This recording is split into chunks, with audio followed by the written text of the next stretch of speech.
Okay, so you're ready to start taking off the sole. What you're gonna need, obviously, you need a pair of donors, and you've probably heard me refer to this many times.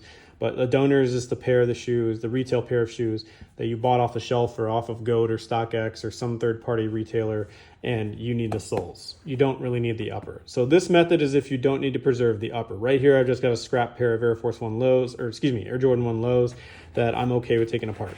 So you'll notice if you look inside, there's strings in there, and those strings are actually what's connected to the outside here that you see. So this shoe is sidewall stitched is what that's called. You need to take those stitches out before we can put in the acetone and let this sit for 15 minutes. So first things first, go ahead and take that tape out if there is any tape. We're going to go ahead and take this apart as best we can. And really that's all it is. You just want to get the tape out of there. So there's the tape. Next up, a tool you need is called the scratch awl. Now this one's been worn down quite a bit, so the tip is not as pointy. However, it's still really sharp, so be extremely careful when using this tool. If you're not comfortable using a sharp object, unfortunately this is about the only thing you can use to de-thread this with. But if you have another option, definitely feel free to let me know what you use. Otherwise, this is how you take apart an Air Jordan 1 sole from the upper. So you're going to take that scratch awl. If you're right-handed like me, this is what I typically do. I like to get a good grip on it with my two interior fingers, and then my index I'll use as leverage, and my thumb I'll kind of go like this motion. So I'll go in, up, pull. So that's in, up, pull. So I try to guesstimate where these stitches are on the outside, and I feel like right about here is a good spot. So I'm going to use the table as leverage, and I'm going to put my needle in between the thread underneath it, kind of get in there as best I can. And now you'll notice that's basically what I've done. So again, I've already loosened it, so it's kind of redundant, but essentially I'm using that as leverage, and then I'm using my thumb and my hand to pull out. So you'll just repeat this process all the way through. That's why I like using the table as leverage, because it's really hard to do this when standing or sitting up with no leverage. So again, you can do it at whatever speed you want. I can do this in less than a minute, but for the video's sake, I want to show you guys how this is done the proper way. And this is almost like the very last step of the process too, but essentially, this is very important. So again, you're just taking that out. Take your time with this, don't rush through it.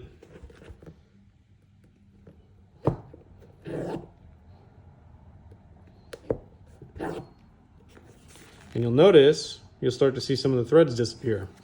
It's because you're obviously taking them out. So, fast forward, you're gonna get through all the way, and you'll have a bunch of excess thread. That excess thread, toss it, you don't need it.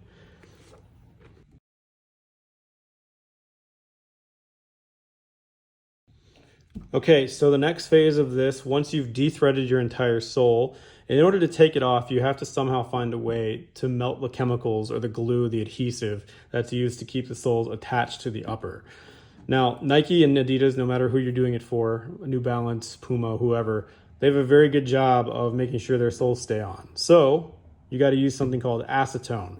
Now, if you've ever dealt with acetone before, I don't need to tell you the dangers of potentially working with this chemical, but this solvent right here is extremely aggressive, is a good way to put it. This will strip just about anything of its color, of its nature. It's very destructive. So be very careful when using acetone. I would highly recommend you wear the right type of gloves. And again, you can look all this up online of what gloves are best to use when dealing with acetone. I personally, this is a bad example, I don't use gloves. I should use gloves. The other important thing to note is that when you deal with acetone, you should be doing this outside in a well-ventilated area. Do not do it indoors, and do not start huffing the fumes, because you will get a headache or something worse.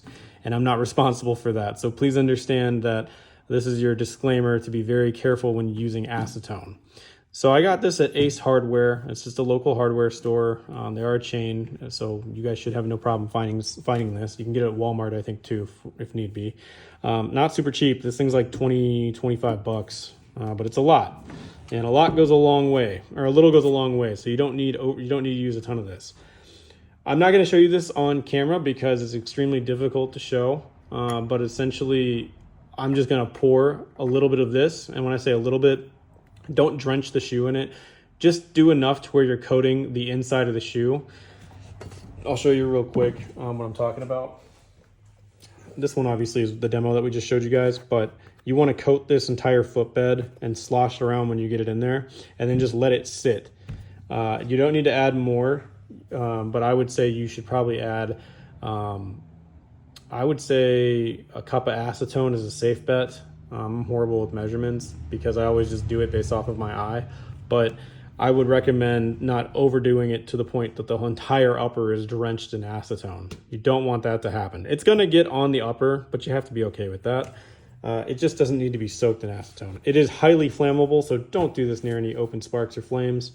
Once you pour the acetone in, like I said, you're going to slosh it around. You're going to let it sit for 15 to 20 minutes in a well-ventilated area, and then you're going to come back to it, and I'll show you guys how to remove the sole in the next video. Okay, so after you have soaked your sneaker in acetone, you need to get something else that you're okay with acetone getting on. And in this case, I've got this mat right here that I'm okay with putting acetone on. The other tool that you're going to want to use is called a bone folder. You can get this at Tandy, but if you just type in bone, literally like B-O-N-E, bone folder, it'll show up online. The reason why I don't want acetone getting on this other cutting mat is because I am still using this one. This one's like my dummy cutting mat where I just use it for fun. But yes, this is the portion where you'd probably want to wear gloves. I'm not going to do it just because I get a better grip. But essentially your upper will be a little wet, but you're going to use this bone folder, and you're going to use your dominant hand to kind of peel back areas that look like they're peeling.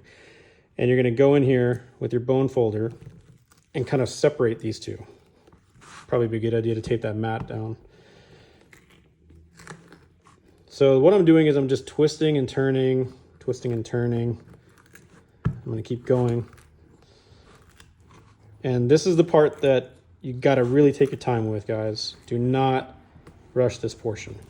If you rush this and get too excited, you could end up ripping your sole, and that's not good. And then I'm gonna try and start it somewhere in here. There we go. So I'm not even really doing anything, but it's already starting to come apart, and that's what you're looking for. You want that. Now, if you've never taken apart a pair of Air Jordan 1s before, whether they're mids, highs, lows, doesn't matter, there's going to be a portion inside the footbed that has foam on it. That portion you got to be very careful with, because a bone folder can actually tear that up pretty badly. And I'll show you guys what I'm talking about. So I'm working my way towards the back end of the shoe. Once I'm done with this front portion, this ISA is giving me a bit of trouble. That's okay.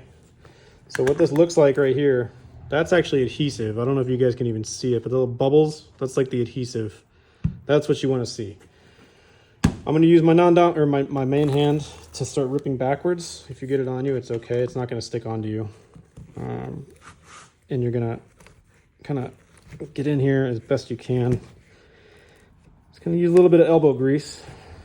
Now, if it doesn't, if you get this back from your acetone bath or whatever, and it's still giving you trouble, you probably didn't put enough acetone in there the first time. So I would advise you to go back in and maybe hit it again with some more acetone, but again, don't drench it. Be very conservative with how much acetone you put inside the shoe. There we go. Starting to make some leeway here. Yep, that's what you want to hear, that crunching sound. That's how you know you're getting close. So there you go. That's the foam right there. That little piece right there. That's foam. Be very careful of your bone folder getting caught up into that, because you don't want that to happen. If you poured enough acetone in, at some point you can actually just come in here without a bone folder and just start ripping this thing off. That's essentially what's happening right here. See how I'm shifting back and forth and I'm using the table as my leverage? That's what you want to do. Leverage is key when it comes to taking the uppers off. Okay, I can sense it needs a little bit more work in this area. I'm going to see if I can get the heel area to kind of peel back a little bit. And if you can, that's when you can come in here with your bone folder. Yeah, there we go. You'll notice some of the paint will stick to the sole or to the midsole. That's totally okay. That's not a problem. You're going to take care of that later anyways. So I've noticed there's some separation. I'm trying to get my bone folder in there as deep as I can to where I get some more leverage. I'm going to come in here and I'm going to keep going. There we go. Okay, so now